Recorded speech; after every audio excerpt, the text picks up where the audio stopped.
Three, two, one. Hello, welcome to the Boys Upstairs Show's the Week 15 NFL show. Woo! Welcome back, everyone. Hope you had a great Week 14 and are enjoying this holiday season or kicking it off with some festivities and getting ready for not really doing much over the next few weeks. I know I've said that a lot, but this is really just, I love this period of time for that. Just a lot of football, not a lot of work, not a lot of responsibilities for some people. But yeah, keep enjoying football. We got 4 weeks left in the regular season. Really coming down to crunch time here. Some exciting divisional battles, some exciting playoff races. So we'll lead that into our quick recap of Week 14. The first of all, take a moment of silence for Daniel Jones. Rest in peace. Thank How you. does this affect, how does this affect? Is he on a 2-year deal or 1-year deal? I think it's a 1 year. Like, who's going to take a chance on him coming off an ACL? He like if he didn't get hurt, he could have got a max contract or big money at least. Achilles, worse than ACL. That's what I meant. Yeah. So Yeah. he'll be out for half the year. That sucks. Who knows, man? If nine keeps, well, I mean, nine just beat up on the little sisters of the poor that they called the Commanders, so he got himself a little grace. But I I could mean, but see like we've Minnesota been again. so focused on the Colts signed a grandfather, so that's like a fun story to talk about. But the Colts might be fucked. Like they don't have Daniel Jones for half a year, and they got to start AR or draft a guy. Yeah, I talked about it with our buddy Jake Lewis earlier this week about how like the Colts literally went from a 8-1 juggernaut, beating everyone like easily and just scoring touchdowns at will, playing good defense, running the ball down everyone's throat, and it going all in with getting Sauce Gardner to now it's like you are starting Philip Rivers and you very well might go 8-9. So that was a hell of a fall from grace for them. And insert the meme from Step or not Step Brother, yeah, Step Brothers with the Seth Rogen doing the job interview where he's like, yeah, that seems kind of fucked up now.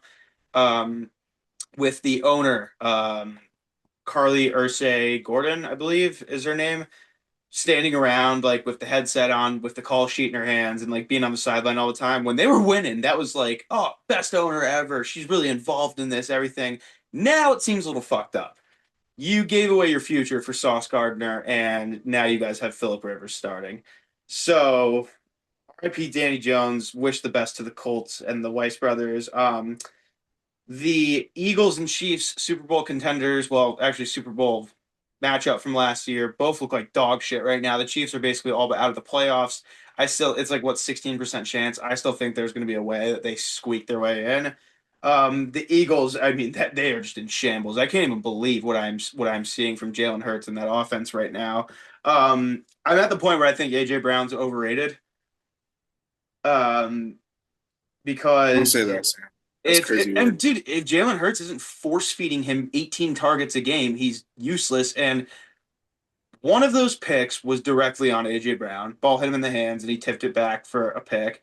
And then on that last drive where they ended up kicking a field goal, Hurts, for the first time in like 3 months, actually put a ball on the money in his hands in the end zone, and he dropped that too. So I'm really disappointed in AJ Brown this year as a fantasy manager of his. But yeah, that's something to keep an eye on for the rest of the year, especially since the Eagles have the Raiders this year. And boy, boy, boy, would that might be coach getting fired the year after a Super Bowl win. Um, Especially to our guy Kenny Pickett as well. That'll be yeah, bad. shout out Kenny Pickett. Big revenge game for him. And Yeah. One thing too, though, Saquon has been not Saquon this year. So their offense was so reliant on Saquon just like opening up the pass game, like pound Saquon and then take deep shots to Devontae Smith and AJ Brown, and they just have to, work around that now and like run like a normal offense. So that makes it tough also. But I don't know how Kevin Patullo still has a job. Like it's wild that he still has a job. I mean, he's literally hanging on by a thread. It is, and people are blaming Jalen Hurts for it. I don't even know who to blame. And I love how Saquon just decided to turn into Saquon for that game, and then Jalen Hurts and the rest of the offense completely sputtered out. But enough Eagles, and just one more thing. Shout out John Harbaugh and Mike Tomlin for every year keeping each other's employment status alive. Because they're what like 39 and 39 against each other or something. So each year, when everyone wants both of them fired, and they go win their big divisional game, when they just split it 1-1 every year. There you saw it last week here. I don't think it was a really like convincing like win by the Steelers. That you could make the argument they should have lost that game, but they didn't, and now they are in the division lead at 7-6 on the perfect trail to their 8-9 season or 9-8 season. But enough of last week. Let's go to this week because there's two really fun games to get into. And we're gonna take this over to Cobe. It's the Bills visiting the Patriots, and the Bills are actually favored at 1.5 in Foxborough, trailing in the division, trailing in the conference. Pats are at the top. Bills are kind of look normal this year. Totals at 49.5. Cobe, let it rip. All right. Had to drink some water. My voice is a little shot because I just streamed for like 7 hours. So I'm sorry, but we all know what time it is. The Patriots are the kings of the AFC East again. The Bills had a cool 4-year run. Good for them. And we all know who's winning this game. We already beat them in Buffalo. Now they're coming to New England when we're fighting for the bye. When Drake May is playing peak football. I mean, we're pretty healthy. We're good. Our offense is electric. The defense is playing great. The Bills did just win against the Bengals, but they were down 2 touchdowns, had a great comeback.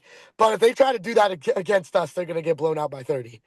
So take the Patriots, obviously, and it's the over. I know normally at this time in the season it's division unders, but I say this every time that there's big offenses, when it's Bills Lions, when it's Rams Bengals, when it's all these things, it's the over. It's always the over. It doesn't matter where they set it at. These games always go to 70. And this year the Patriots have put themselves in the position to where their offense is considered to be one of those top tier offenses that wins in shootouts and that plays in shootouts. And I think this game is going to be high scoring. The total's not even set in the 50s. I think it was like 49. But I would have taken this at like 53 or 55. I think that this is going to be a high scoring game. New England at home against Josh Allen. Give me the Patriots. Give me the over. I'll follow you just to be the Narcan to your opiates here. I'm gonna go with you on the over. I know divisional overs are or divisional unders are big, especially in this time of year with the winter. 49.5 really didn't seem like too much with these two offenses the way they're playing right now. While I did say the Bills look pretty normal, their offense kind of showed last week, and given it is Cincinnati, they were pretty much able to score at will. And the Pats have been doing that pretty much all year, and it's looked fairly easy. And I've been a big fan of like the divisional games. They're bringing out the bag here. The Bills already lost one game to the Pats at home in their own barn. They're going to be pissed. They're going to be hungry. They're going to be looking for that victory. They still want that division. I don't think the Patriots have clinched it yet, but they will be very close to, if not locking it up after this win. I think the Bills are going to come here and take one. The Pats are, while a very good team, and they're not really winning games by the skin of their teeth, don't really seem like super like lucky. And they've benefited from their schedule a lot, but at the same time, they haven't really been punched in the teeth yet. And if there's a team to punch them in the teeth, I think it's a divisional opponent, and I think that's going to be the Bills this week. Not saying I think they're going to crush them or anything, but and I know you were saying how the Bills had to come back by a couple touchdowns against the Bengals, who are like what 4-9 now. I can go contrary there and say that lights a fire under their ass. They're like, hey guys, this is it. This is time to wake up. Look, the Chiefs are pretty much out of this almost. The Ravens are maybe probably not going to make the playoffs. AFC's pretty wide open, so this is our shot here. I think Josh Allen and Sean McDermott have the boys riled up. Sean McDermott, not so much. I don't know about, but definitely Josh Allen. So I'm going to go with the Bills, and I do agree with Cobe. I think it's going to go well over 49.5. Sam, I'll go after you because I generally just agree with everything that you just. First off, go John Carroll, beat Mount Union this week, going to the third round. I just had to stick that in there. Go Blue Streaks. But I do think the Patriots haven't really showed me anything impressive. Obviously, they have Drake May, but let's look at their past few wins. You got the Giants, you got the Bengals with Joe Flacco, New York Jets, Buccaneers, Falcons. Like they haven't really played anyone that's not fighting for a number one overall pick. So it's been a while since they had like a decent team, since they played a decent team. Last good team they played was the Bills, and that was in October or early October. So, like I said, I feel like the Bills have been the most impressive team. We all know the NFL season doesn't start until maybe a week ago or 2 weeks ago is when teams start actually playing for real, or so games just start actually mattering. But I do feel that the Bills have been more impressive than the Patriots have been recently. Patriots just haven't really showed me anything impressive. The last game who they play, it was The Giants. the Giants. That game they definitely beat the dog shit out of them. So that's not even a great game to go in reference. But the Bengals, they had Joe Flacco, and it was pretty much a game up until the fourth quarter, and the Patriots pulled away, obviously. I just feel like the Bills are just more impressive. The Patriots have they obviously beat the bad teams, but some of the games have been close. Some of the games have been fourth quarter decision making touchdowns by the Patriots that have won the game. So I just feel like the Bills, as of recent weeks, they've been more impressive. They got more of a team chemistry, more of a dog in them, and they know that they got to make a statement. As Sam just said, like they can't come in here messing around. Ever since the Dolphins beat them, I just feel like the Bills have been playing on another level. So this spread, I feel like it's a trap for everyone to be like, oh, the Patriots are 11-2, Drake May MVP, blah blah blah. But I think the Bills come away and probably win this by definitely more than 1 point, obviously. But I can see it being a touchdown game, field goal, going in the Bills' way. It's a good point, Ken, that them being a favorite is that swayed me too. I like them being a favorite here. I think that makes me even more confident that we're kind of with Vegas. We know something that the others don't. Um, Rooney boys. Yeah, I'll jump in real quick. Cam talks about the Patriots like not having a great strength of schedule thus far. If you just like take a quick look back, just pulled it up here. They lost to the Oakland or Las Vegas Raiders week one, which is wild, considering where they both stand now. Then they beat the Dolphins by 6. Then they lost to the Steelers by 7 in a game where they like had 6 turnovers, and then they haven't lost since then. And throughout that stretch of them winning 10 games, the most impressive win, I guess you could say, is against the Bills in Buffalo. They beat them by 3. And then maybe, beating the Bucks by 5, but the Bucks are not that great this year at this point either. So when you look at that, it's like, okay, their best win this season is against Buffalo. Are they going to beat Buffalo twice in 1 year? That's hard to do, especially a team that is probably on paper better than you and just aren't playing that well this season for whatever reason. You're playing better than expected, but the Patriots have been bad for a few years now, as Cobb is well aware of. And when you're bad, the previous couple of years, you play a fourth place schedule in your division, which means that they're playing the Saints and the Titans and the Browns and the Falcons, blah, blah, blah. So, this is a big measuring stick game of are they a legitimate team? Right now they're number one seed in the AFC, so it looks like it. But when you're playing all these bad teams, it's hard to gauge. So this is a good game to gauge it. Like Sam said, like Cam said, I like the Bills -1.5. Them being a favorite is weird. I have some data on that. Since 1980, there's only been 3 home dogs on a 10-game winning streak ever, and only one of those that team had their starting quarterback in for. So this is a history type game. And yeah, like Vegas knows something. Why would they be favorites for no reason? So I'm going to take the Bills for all those reasons, and I'm also going to take the over because I need to get my record up, and I need to take as many picks as humanly possible. And I think there's a better chance that this game will go over than under. So I'm going to do that. And then if it's available, Sam, I don't know. I'm going to add this right now because why not? I just saw it was Stephon Diggs' birthday yesterday. Mm. I'm going to take Stephon Diggs touchdown because why not? Last time you jumped into the anytime touchdown pool, you went 1-6. I will Yeah, remind yeah, you. yeah. I know, but at this point, I have nothing to lose. So, why not? Fair enough. Sean, are you going to continue to ride the Bills with us and piss off Coby even more? Yeah, it's actually kind of funny. I thought everyone was gonna ride the Patriots, but I'm a big uh NFL playoff machine type of guy. I don't know if any of y'all have dove into all those scenarios, but Doing it last night, actually. yeah, it's pretty fun. It's Mm. pretty you can get lost in that trying to figure out all the equations. Anywho, the Bills game right here, it's pretty important. If they lose, they give up that 5 seed and they're backing up into like pretty much the 7th seed, like all these scenarios I play out, and that makes it, a lot harder of a wild card game than most likely the Steelers, which, you know, you know.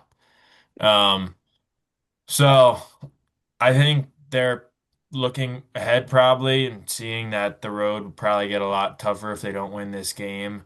Um, but on the same vein, I don't like the narrative that the Patriots haven't beaten anybody because, like it or not, they are 11-2 and the best record in the NFL, and no one can take that away.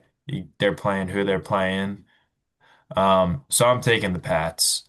Uh, yeah. You are taking the Pats. Yeah, my argument kind of didn't make sense there, but yeah. No, it makes sense. I mean, yeah, you could say they haven't beaten anybody, but they've beaten 11 teams. So, well, it might have been the Jets twice, but still. I digress. We're gonna move on into the big one here. I think one of the biggest totals we've had all year. It's the Lions Rams 425 game. Rams are actually 5.5 point favorites on this because the Rams are a bit of a wagon right now. Total is 55.5. Um, I'm gonna lead off this one since I like to take over all games involving the NFC North. This one looks weird to me, and for the first time, no, not the first time, but like I did this a lot in previous years, but I haven't done it a lot this year. Not take a side, just take a total. I'm just gonna take the over.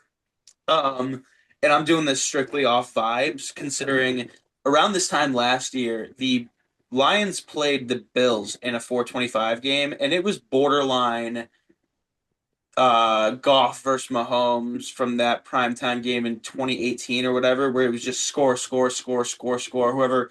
Whoever, like whenever time runs out and whatever team can't score anymore, that's how it's going to be decided. That seems like what kind of game is going to happen here. And the reason I don't want to take a side is I would take the Rams because they're a really good team right now. They're doing pretty much everything right. Yes, they lost to the Panthers a couple weeks ago, but I'm not really gonna hold that against them, especially after they came and just beat the shit out of the Cardinals, which isn't saying much. But the Panthers have been a weird team like that this year, so I won't put too much stock into that. The Lions, they're another one of those teams where it's like I really don't know what they are this year.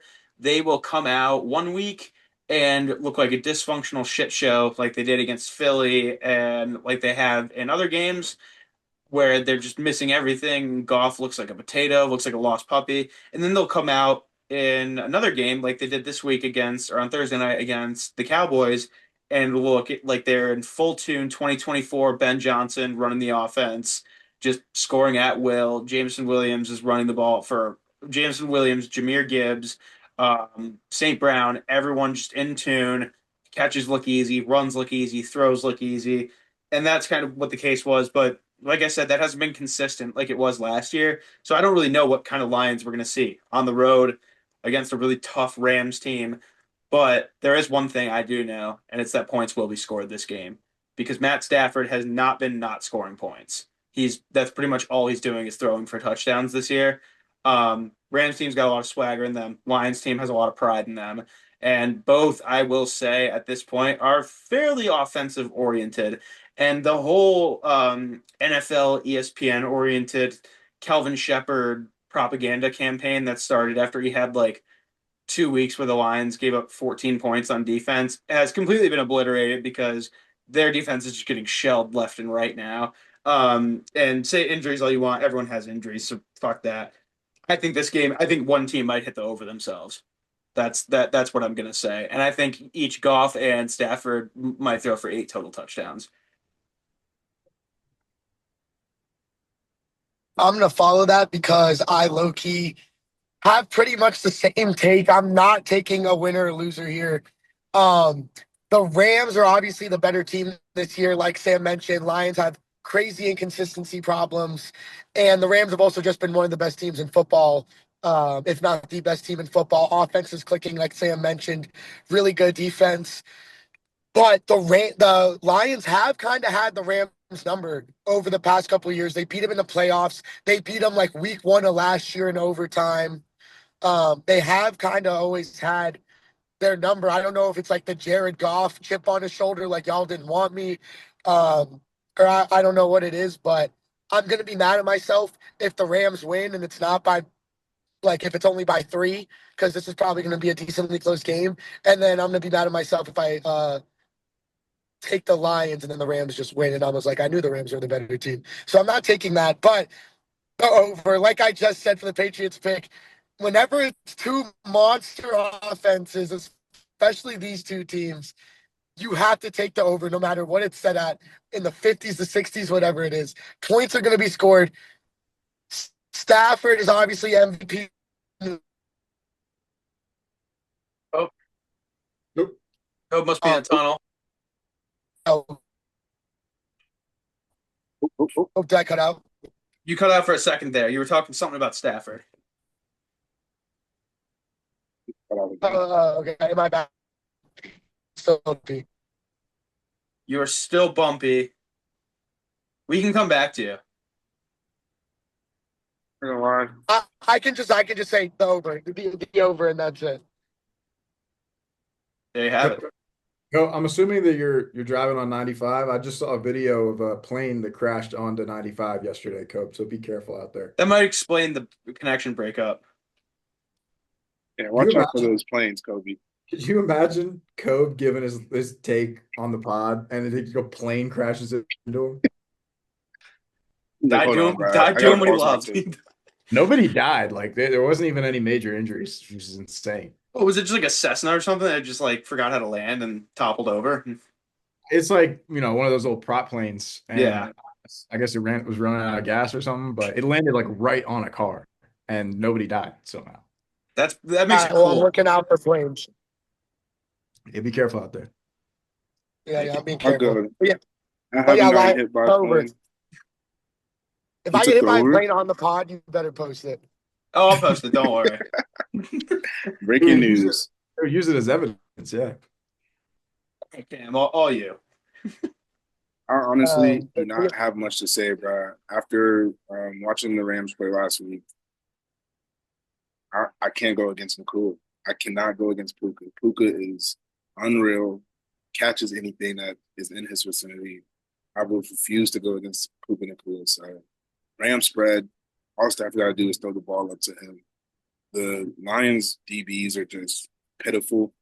Um, I looked into Amir Robertson. I thought he was probably going to be good. Brian Branch is hurt. There, Terrion Arnold.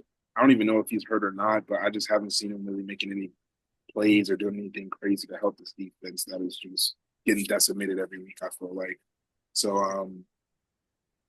Rams spread is the easiest take right here. All you gotta do is throw the ball to Puka. No total? No total. Okay. Obviously, the over is it's gonna look great here, but I actually do got to get my record up, so I'll go under. I'm gonna go against Vegas. Let's do it. So yeah, Rams spread is Rams in the over. Give it to Puka.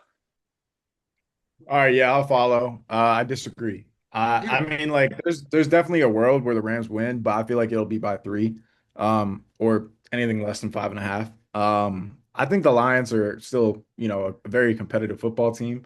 Put up 40-something points last week, and yeah, the Rams are probably the best team in the NFC right now, but Lions are probably the second best team in the NFC right now. So I'm very excited to watch this game, and I just feel like 5.5 is a lot of points for like the two best teams in the conference, arguably. So I'm going to take the Lions plus 5.5. I'm going to take the over, even though it's a high number. Like Cam said, like I said before, need to get my record up. So I feel like it's more likely than not that points will be scored in this game.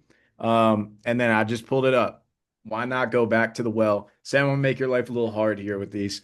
I'm going to take a Davy Montgomery touchdown. That's at Okay.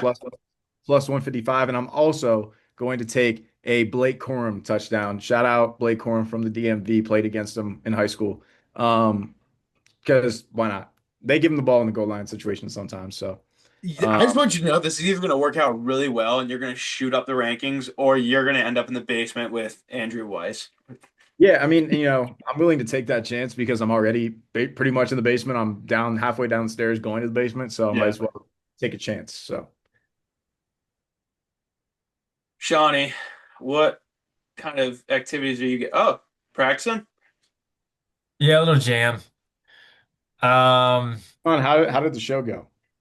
Show went good. We made a good amount of money. They had us on like a weird little balcony, kind of on the second floor, which sucked. Um, so that kind of wasn't ideal, but you know, You uh, start pouring beer on the fans. yeah, honestly, it was literally like we were like I don't know. We were just kind of like in a weird like little nook in the bar, and we weren't really front and center, which kind of sucked. So, uh, probably aren't going to play back there if that's the case We again. got to change that. Shout out Rule 76 band. Hey, thanks, man. We should collab. We Little should collab. boys upstairs, Rule 76. Live show over Zoom. Been collabing for 4 years. That is true. Um, to my earlier point, if the Lions lose this game, they're not in the playoffs. Just kind of going off all of the favorites for the next couple weeks. If they lose this, they're out. So this is a must win for the Lions. I think the Rams are the best team in football right now. Um, Deservingly so. They're playing lights out, on all fronts, but the Lions are playing with their season on the line. Um, and for that case, I'm gonna take them to win. Also, just real quick, shout out to Villanova football getting the win last week. At the Dirty B in Bethlehem, unfortunately, is the end of the road for my Lehigh Mountain Hawks. But hell of an FCS football game. Uh, I and can't, I can't, go ahead. I was just gonna say, I can't believe they're the third favorite to win it all now. Like, how has Montana dropped so far? It's because you're on the easier side of the bracket. So Then Uh, North Dakota State lost too, didn't they? yeah. North Dakota State lost, and when that happened, this kid like wrote it on his phone, like you know how you can like write shit on Snapchat or whatever, and they like the stadium operator like showed the kid on the stand, so it said NDSU lost on the big screen, and the place went fucking nuts. It was sick. Yeah, that's like a severe juggernaut losing. Yeah, I I mean, mean, they were the big favorite by far, and So and Nova was gonna have to play them after this week if we won, so that just made our road to the championship a lot easier. that's yeah, it. you're playing Charleston. College football wants to fix the playoff. They should just do it that way. I mean, FCS and D3 do it Yeah. right. Just a March Madness style tournament. Yeah, no, I definitely think that that system is a lot better. And like nobody's pissed when the FCS bracket comes out because it's like Yeah, there's no like politics involved in it. It's just yeah. like You don't have snowflakes like Notre Dame and Texas using their bigwig status and their media deals to try to smither their way in there. That's enough college football rant though from me. Sorry, Jake Lewis. Cam, did Dennison make the playoffs for D3? I don't know. I don't give a damn about the blue streaks, Go and I know Blues. we beat Mount Union. That's the biggest game. That's like bigger than Bama Georgia, isn't it? It is. It is bigger than Bama, Georgia. We haven't beat them since 2016. I was at fun fact. I was actually on the John Carroll campus one year when they played. You might have been on the team at that point. What the fuck, Sam? You didn't say what's up. You didn't shoot me a text. What year was We this? this was 2021. This was the day before I got food poisoning and went to the Bears Browns game where Myles Garrett sacked Justin Fields like 8 times in his first career start. So it was a rough weekend for me. Yo, what a Um, dude. yeah, no, that's looking back. That's kind of a scumbag move by me. But forgive and forget. Moving on. Uh, Moral locks for the week. Not a ton of great picks on the slate, or not a ton of great games on the slate to pick, but that's when the best picks come out. You get to get a little creative. So, I Sean, agree. you decided to lead it off, or you raised your hand without saying anything. So, Yeah. would you like to lead off? Yes, I did. Thank you, Sam. For That, my for that like 6 minute segment, Sam would just be like FCS ball talk slash D3. I'll put a little title in there. For my lock this week, I will be taking the Giants, who I've been very impressed with this year, they have unfortunately gone through a lot of season-ending injuries, which has ruined their season. But Dart is back from his concussion, and they're playing the more injury-ridden Commanders, and they are only 2.5 point favorites. So that seems like an easy choice to me. Um, I think it's in DC, but I don't even think that matters much. So give me I the get, I'll fact check it for you. It is in New York. even more. Yeah. Both teams are already out of playoffs.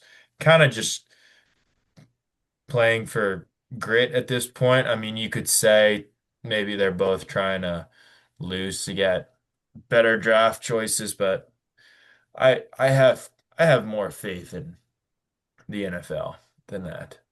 I'll go quickly after you because I'm picking the same game and this jumped out at me that the total was 47 and a half. Um, and after what I've seen from both of these teams, the Commanders have clearly quit. It's over. It is so over for them. They went all the way to Minnesota, which from Dulles is like a three and a half sometimes now, like a 3 hour flight.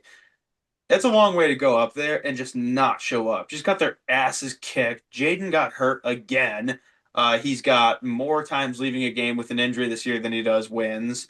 It was just a disaster front to back for the Commanders. Zach Ertz involuntarily retired. I think that was a really dirty hit on him, and I feel bad that he was in that situation. I don't think Jaden should have been playing, but that's beside the point. They went in there and got blanked. They let nine dice their asses up, which makes me a little nervous about the Giants, but at the same time, they're pretty injured on offense. And if anyone was wondering if firing Dayball and giving Mike Kafka a shot at head coach because he'd been like for some reason had been like mentioned in a lot of interviews before, despite the Giants being asked, and like his name was high on a lot of lists. That ship has sailed. I mean, and you could thank Abdul Carter for half of that and just making his life probably absolute hell in that building. But obviously, Mike Kafka in the answer isn't the answer. The Giants teams looks like they've come as close to quitting as you can. Wandale Robinson's their number one weapon. Jackson Dart, I think he's done pretty well given the circumstances, but they can't win for shit, and it'll be best for him when this season ends. Because I was told that QB wins are a stat forever. But nevertheless, 47 and a half for two of these teams who are clearly tanking at this point and trying to get up as high in the draft as possible. I just don't see it getting up to 47. I think it's going to be a Marcus Mariota grit fest where the winning team has like 19 points. Yeah, I'll jump in here. So originally I was going to take the Carolina Panthers -2.5 against New Orleans Saints. They're in a tough divisional game. They got to win that division. But then I was made aware of some data, and I don't like doing this, as we've said in previous years, whatever. I feel like it's unlucky, but I'm going to take the Pittsburgh Steelers -3.5. Monday Night Football, Miami Dolphins, Cam's Miami Dolphins coming to town. Um, and I was made aware of some data, like I said, so I'll share that with you right now. Under Mike Tomlin, the Pittsburgh Steelers are 22-5 straight up on a Monday, including 11-1 straight up at home. And another piece of data, which might even be more important, is that there's a high of 17 degrees in Pittsburgh on Monday night. They're on Monday. So it'll be lower than that by the time it's 8:30 Eastern. Tua is 0-7 when the temperature is below 40 degrees, and it will be damn near 30 degrees lower than that. So um, that's really all that needs to be said. Like, everybody's seen what the Steelers are this year. It's pretty much what they've been for the last 5 to 6 years. Um, but they're in the division hunt. They're currently number one in the division, and they can't lose. They can't afford to lose. Any easy game you could say this is like they're playing the Lions still, playing the Ravens again, and then they got the Browns and the Dolphins, so they got to win those two. And it kind of feels like a game the Steelers might lose, but because of those data points, I feel confident in saying Steelers -3.5. Now, do I love 3.5? No, because they very well could win by 3, 2, or 1 points. But I do think that they'll win. Money line's a safe bet here, but for the sake of the program, I'll take -3.5. And yeah, I hope we win because we've lost like 6 games this year on national television. So everybody thinks we're bad, which we are kind of, mid, but I'll take it. Yeah, Yeah, Tommy, I was gonna go to your point, Tommy, that we haven't won on primetime yet this year, which is alarming. You know, yeah, Sean, those. I'm gonna step in here because No. I can't stand any more of this talk. Um, my lock of the week is obviously the Dolphins. I have not too much to say about it. I think that if we put up more than 21 points, we could beat the Steelers easily. I always say this. All you need is 21 points to beat the Steelers, and you can win. That's all you need, 3 touchdowns. Now, with that being said, I do have some data, as Tommy would like to say. Um, November 9th, we beat the Bills. We all seen that game, decimated them. And everyone was looking around like, something's got to be up. Something's going on. Something isn't right. Why is the Dolphins just beating up on the Bills like this? That was November 9th. We all know November 16th, Tua played in Madrid, Commanders, Dolphins. Of course, we won that game as well. Now, after or before the Madrid game, Tua was asked, after playing in Madrid and Frankfurt, where else would you want to play? Where would you want to see another game? He said Jerusalem. We have not lost a game since he mentioned Jerusalem. And I think that streak is going to continue. I don't know what the magic is behind it, I but think I think you know. it's been working. It's been working. And I think we got the right people on our end. Coby, you could probably say whatever your piece is for the Dolphins, but I think we got the right people on our end, and I think it's going to work in our favor this week. All we got to do is put up 3 touchdowns, and as long as we got those, we got you know on our side, we're all good. We're a good team, Big J. So there you have it. Coby, Hell, hell of a take there, Cam. do you have a response? Yeah, I'm gonna tell my people that y'all need to get waxed by 45 because we can't have y'all thinking that we like y'all. Well, it's already stated. We haven't lost since he made the comment. We've been Because putting you up haven't played us again. to us has been putting up points left and right ever since he made the comment, and everything's looking great. I think it's going to continue. Do you want McDaniel back next year? I do want McDaniel back. I don't think he's the issue. I think Tua is definitely the main Yeah. benefactor in this season. We also got injuries like Tyreek Hill going down doesn't help us at all. Devon Achey is always like questionable. We had to sign Darren Waller. Jalen Waddle's our WR1. Besides him is Malik Washington. So like even for the fact that we've won the past 4 games and put up 30 against the Bills, um, and held them to 13. Like our defense has been playing actually out of their mind recently. So I would give a lot of credit of that to them. Do you But think that the Jalen Phillips was like the problem, or I don't think he was a problem. I don't think he was a problem solver either. I mean, he was very, I would say, average for our team. He was hurt for what 2 out of the 3 years that he was here with out season-ending injuries. So it's like, and then besides that, we have other great players. I mean, Bradley Chubb is there to anchor down the D line. I wish Postman was here, but Kenneth Grant is a dude. He's been playing for us very well. So we got other people to fill him up. And I think it was a great trade. We got some picks. We building for the future. Obviously, we need to do that. So That did seem like a win-win trade because the Dolphins have actually been playing better since they traded him, and while the Eagles are kind of a mess, basically due to their offense because their defense is very good, and it got even better with Jalen Phillips. And that's another coordinator who's like very high on head coaching list is Anthony Weaver. Um, so it should be interesting. But I want McDaniel to stay in Miami because I'm terrified of him being an OC somewhere else, like Detroit. Could you imagine that? Um, and ruining my life. So you guys can keep him. But Cobe, sorry to keep you waiting for so long. No, it's all good. I just first want to say that every year, bro, the Dolphins win a couple meaningless games, and then Dolphins fans are convinced that McDaniel should stay another year and Tua should be the quarterback another year. And then halfway through next year, they're like, fire him when they're like 2-8. And then they win like their last 4 games to ruin their draft pick. and only not benefit them. And then they just are like, yeah, McDaniel's actually not the problem. Second, lock of the week. I'll be quick just so my internet doesn't break up. Texans -9 against the Cardinals. The Cardinals are literally just in the NFL to get blown out by 35 this year. That's like literally their whole entire fucking job. Patrick Mahomes struggled against the Texans.